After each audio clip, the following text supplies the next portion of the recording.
spend time with a friend giving. Yan pala. Lahat. A time to sit. A time to stand. Diba? Amen. So, to shape character, to deepen faith, and to strengthen perseverance. Kita niyo ang sabi sa James 1:3-4. Because you know that the testing of your faith produces perseverance. And perseverance means its work, so that you may be mature and complete, not lacking anything. Diba? Alam niyo ho yung mga athletes, i-develop nila yung endurance. Magkaiba po yung short distance runner, ang tawag yan sprint. Diba? Kesa yung marathon. Christian life is not a sprint. It is a marathon. Diba? Pag marathon, anong dinedevelop yan? Endurance, stamina. Yung kayang tumakbo ng 20 kilometers. Hindi kaya ng mga sprint yan. Hindi kaya ni sino ba pinakamabilis sa Pilipinas sprinter natin? Let's say, Liga de Vega. Inabot ko ba yan? Yes! Magkakainan tayo. Pero, Pilipinas lang. Hindi niya na-break ang Asian record. Hindi nga siya nag-gold sa Asia. Diba? Pero ang pinakamabilis sa sprint runner, yung short distance runner, 100 meter dash, 8 seconds. Diba? Sa Olympics na yan. Ibig sabihin, labing dalawang pa isang segundo ang takbo niya. Bilis ba yun? Ikaw na. Kasi 8 segundo, kaya niya takbo 100 metro. Wow. Paano yun? Bilis doon. Mahirap ito pag yan ang mapakasawa mo. Nawawala ka.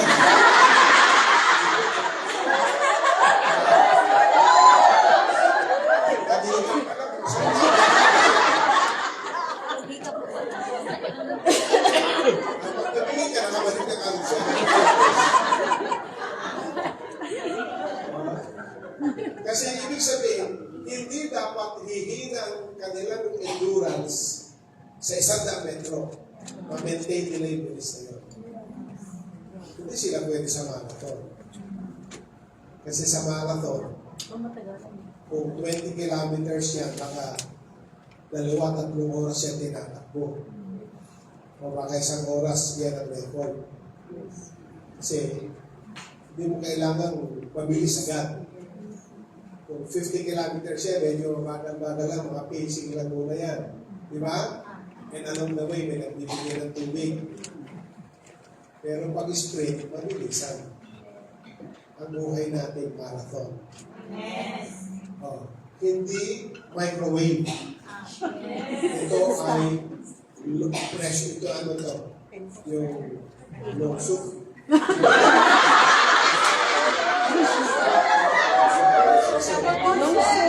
Pressure cooker.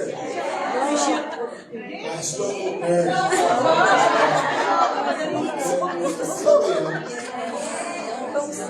Diba ang sarap ng pata para magugutom na mga pata na slow cooker? Yes! Diba? Pero kapag yan ay may microwave mo, mabilis lang. Marami alam yung mga tao ngayon, Kristiyano. Mga microwave na lahat ang gusto eh. Mabilisan. Kasi ito yung panahon natin na hindi na sikat ang pagiging matyagain. Yung go the long way. Diba, may kasabihan nga, pag hindi mo nakuha, sasagot ka sana, diba? Kung mo sa pero araw, hindi ka naman pag-ibig eh. Yung araw, naghaharap, pag-ibig, pag-ibig ko. Mga kawalan pa yung mga aso ng tapos, pag maninilbihan ka sa bahay, diba? Kailangan, ligawan mo yung pagkagulang, pagsisipag-pagulang mo, matinipan mo sila. Diba, sasabihin ko, masipag yung magliligaw mo. Sabihin mo na, pamahalo pa naman mo. Ngayon, instant pa na yun. Diba? Ang daming instant.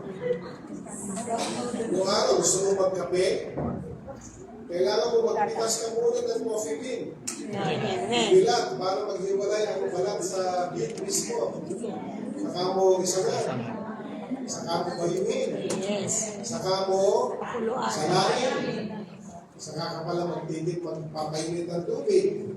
Titimlahin. Agad bago magkape. Ayun, nasabat mo na lang kape nila.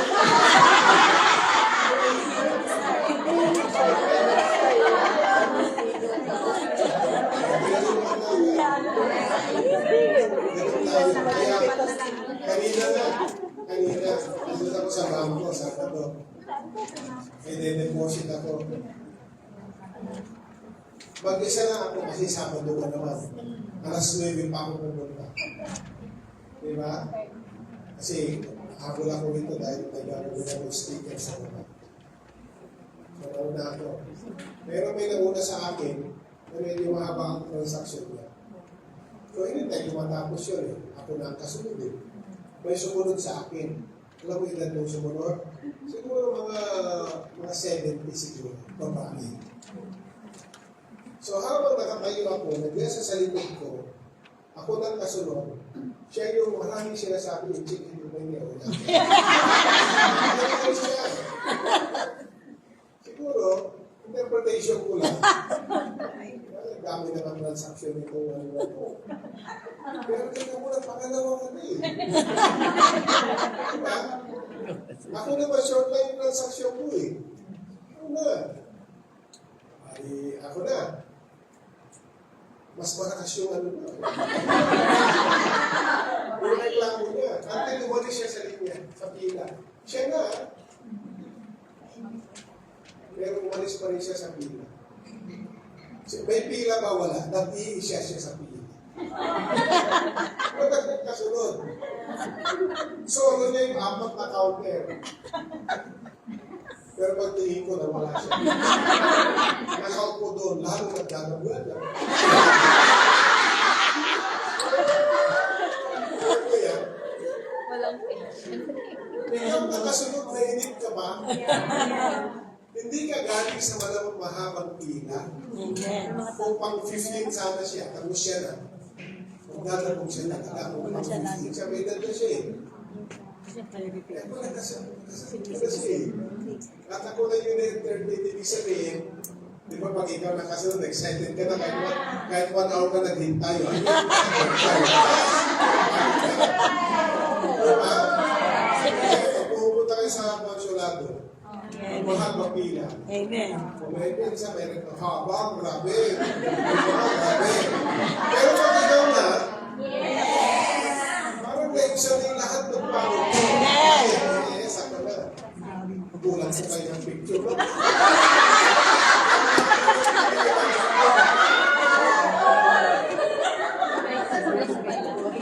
Kasi kung ano namin mo.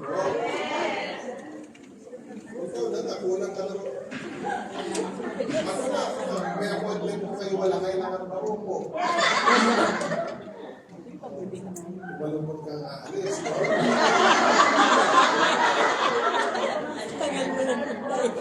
Sa akin pa naman, hindi nila sinasabi ang agad yung requirement. Parang, pag naman sa may kawalan. Kasi ako ang observer eh. Babatay ako ng mga istorya pa. May kwento ko sa akin. Ano ko kismoso? Babatay lang ang mga parang may kwento ko, baka hindi nakita. May nag-apply ng business permit. Ang sabi nung ano, kuha po kayo ng sedula muna. Ang ano po ba, di ba yung mama, kuha ng sedula. Bumalik na yan. May sedula na po. Saan po yung picture nyo? Kailangan po, oo. Picture po kayo.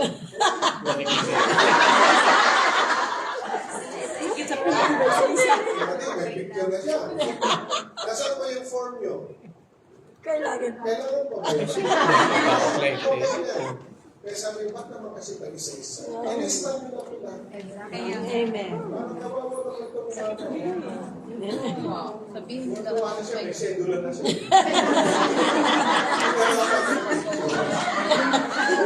Madali Mga photo niyo, mabilisan rin. Kasi kailangan na niya yung business card niya. Wala pa pala siya. Sino magkalapit kayo? Break mo na. Ako yung excited ko ba na ako na? Para pumunta ako sa SSS. Ito na naman. Kaya naman ang retirement ko.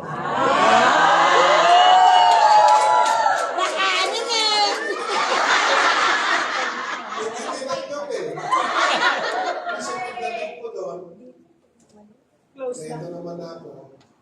Nasaan yung original birth certificate ng anak mo? Kunin po ninyo. Kunin ko Hong Kong po siya. Hindi naman na yung duplicate eh. Hindi, kailangan ko yung Original. Yung original. Gusto ko sana pag-uwi ko sa February, may pension na. Wala, pag-uwi ko, isasabit ko.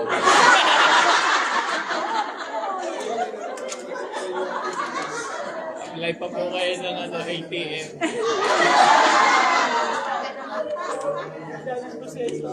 Sabi niya. Kasi sa website, diba? Basta nakalagay lang doon. If you want to file your retirement benefit, fill this form. Form naman eh. Wala naman produce this following requirements. Sana ganun. Kuha na ko list. Bilang na ako, like this, may pension na. Wala. Babalik ko niya. Isip ko na yun. Ako na mga kasi ipadagdag.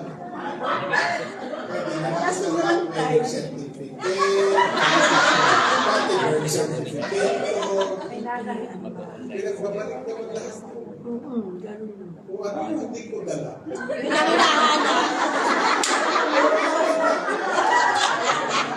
Sabi ko, ang tagal ko nang nag-audit yung 271. Malaki na yung mga kasama. Ngayon na po. Hindi na ako na yun. Wala yung birth certificate talaga. Sige po. Kunin ko sa bahay, wala sa bahay namin. Ang bahay namin nasa Hong Kong. Kung hanap kayo ng uwi, padala niyo. Ako na lang uwi.